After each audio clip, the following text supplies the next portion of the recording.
A Oku municipality, which covers the same surface area as Oku subdivision, is found in Bui division of the northwest region of Cameroon.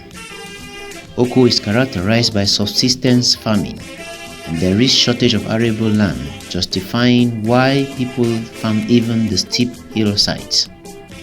Mixed farming is practiced in Oku by planting beans, corn and potatoes together in the same furrows.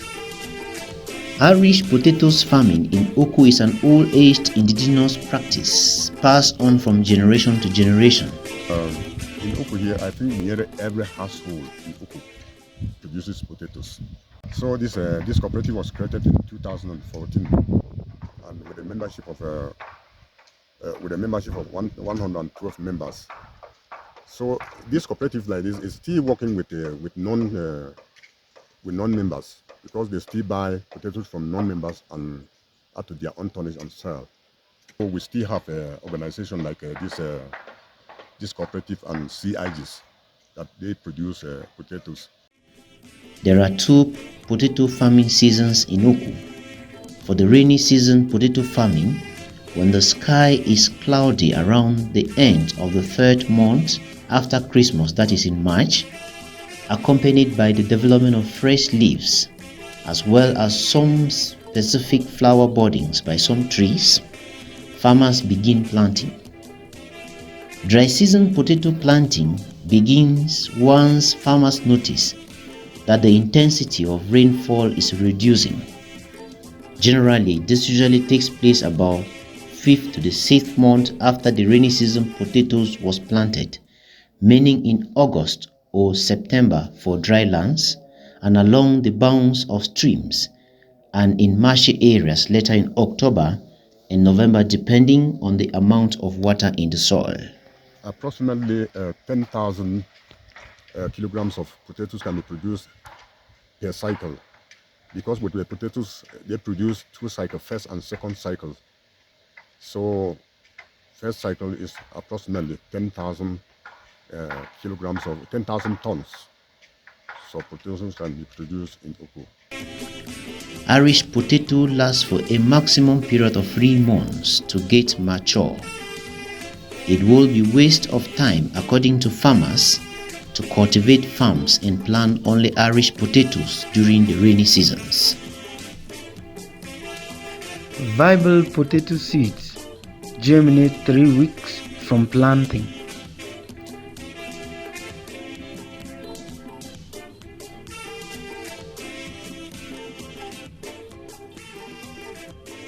When I want to plant potatoes, I will first of all prepare my seed. When you start for prepare your seed, you go farm, you look there where sun dey shine fine. You know if you go the harvest your seed where rain before, you the first harvest, you the put on top your bed them. When it dry, you the pick them for day. When you want pick them for day now, you the select the one where it don't spoil. When you bring them for house, you put them for counter them for where when you put them for day where anyone where you get problem for day you go easily discover. And when it don't make to 1 to 2 months, it will start the shoot. It will start the shoot for the way it will be ready for plant. When it don't shoot, so you prepare your land. When you don't prepare your land, now you get for till the land, prepare the manure. When you prepare the manure now, you carry the seed them for farm. When you carry the seed them for farm, you till your farm, you plant. We use now modern technique for plant them, because when we till the farm now, so we use manure. We feel use fire dropping or we feel use wood dog to plant. From this period, ridging, weeding, and pest control is done. Weeds compete directly with the potato plant for light, water, and nutrients. Dense weed population result in small tubers and poor crop quality. It equally restricts airflow through the crop. Weeds are thus removed and healing or ridging done. Before healing, the farmers apply the NPK composite mineral fertilizer to improve soil fertility. A common way of healing is removing soil from the furrows to raise the planting ridge and to cover the exposed stolons to develop into tubers. This is often done 3 weeks to 1 month after planting. To check against fungi attacks and other insect diseases, the potato seedlings are sprayed regularly with fungicides, insecticides, and other systemic fertilizers. The cultivation cycle is 90 to 110 days. Maturity of the potato tuber is determined through indigenous technique, that is, through observation and trial testing. 2 months after planting, the Irish potatoes could be mature based on the fertility of the soil and the intensity of rains after planting.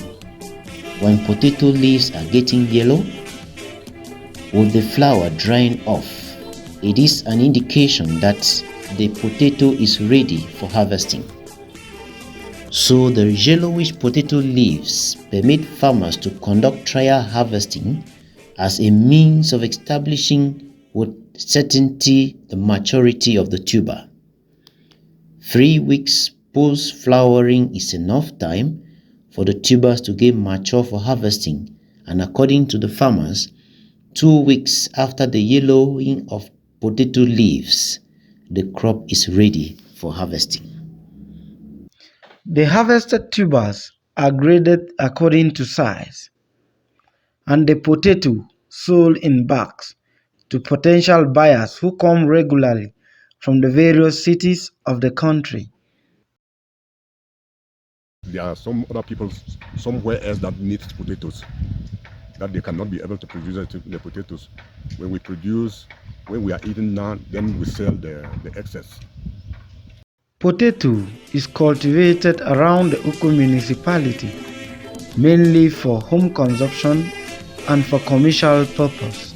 At a minimum sales price of 125 francs per kilogram, the crop's value is estimated at 20 billion francs CFA per year. An Irish potato is an edible tuber from the Solanum tuberosum plant. Irish potatoes are probably one of the most commonly abundant forms of this popular tuber. The flesh of an Irish potato is creamy white and is covered with white to cream colored skin, which may be mottled with black marks. Irish potatoes are classified as waxy, which means that they are ideally suited to boiling as they will hold their shape well. They can also be roasted or turned into potato salads or fried potatoes. About 20% of the local farmers practice the slash and burn method of farming, commonly referred to as the Ankara system, where they clear the vegetation, pack the clear grass in lanes, cover with soil and burn with fire. This gives the farm ridges or soil a yellowish color and makes the soil light. Produce from this method is high in the first years but drops drastically if repeated the next year. The Ankara system, which entails the burning of the vegetation, leads to the death of soil organisms and low biological activity in the soil, thereby reducing soil fertility and crop yield. The need of food for household consumption, as well as the need to make higher profits by selling during off-season, make indigenous people to develop a variety of ways to preserve their potato, including drying in the house ceilings, drying of potatoes using sawdust and dry grass, drying of potatoes in shelves, that is in semi-cupboard-like stands, sun drying, domestication of cats, a way to reduce damages caused by house rats that eat potatoes. To maintain quality, preservation practices revolve around the continuous observation and selection of bud tubers accurately, that is bi-monthly. The preservation of perishable crops like potatoes is very challenging. Though indigenous knowledge techniques are useful, the level of post-harvest losses are noted to be very high.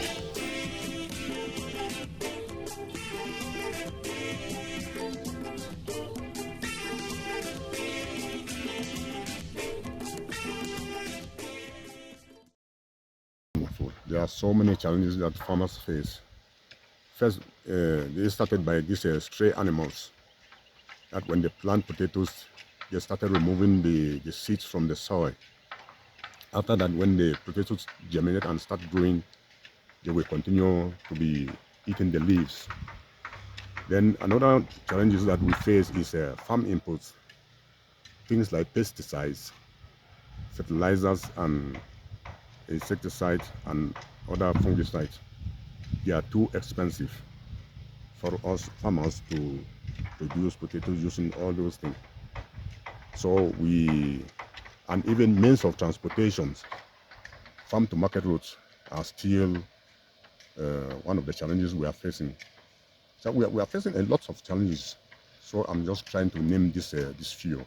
Yeah, my general appeal is that if we could have NGO, any organization that could help improve, I think we will be able to produce more than these tons that I earlier mentioned.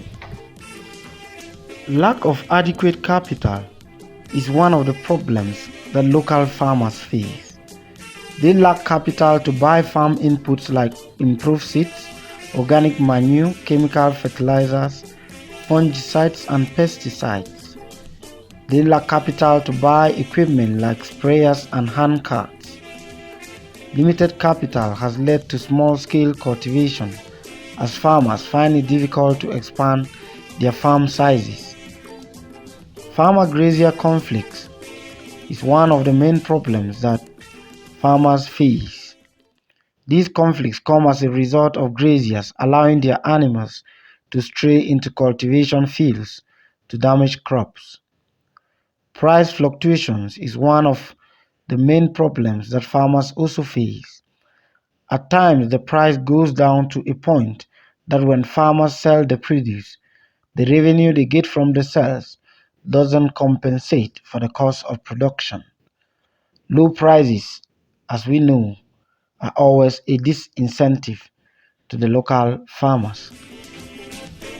Local potato farmers experience difficulties which range from crop maintenance to marketing issues. Like other plants, potato is prone to pests and plant diseases like the blight, which damages the leaves, stems, and tubers. Infected leaves and stems present brown spots as if they were burnt. Bacterial weed also causes the plant to wilt and dry up even when there is enough water in the soil. Soft rot or black leg is another disease which causes the decay and rotting of tubers. Viral diseases also affect potato seedlings, leading to smaller potato tubers. Viral diseases are mainly caused by sucking insects such as aphids, leaf miners, and white flies. Pests like tuber moths or tuber worms attack the stems and penetrate the tubers through tuber eyes and reproduce continuously in stored potatoes, causing huge losses.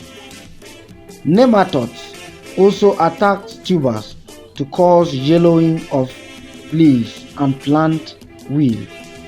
All these pests and diseases are one of the main problems that local farmers face in the Oku municipality.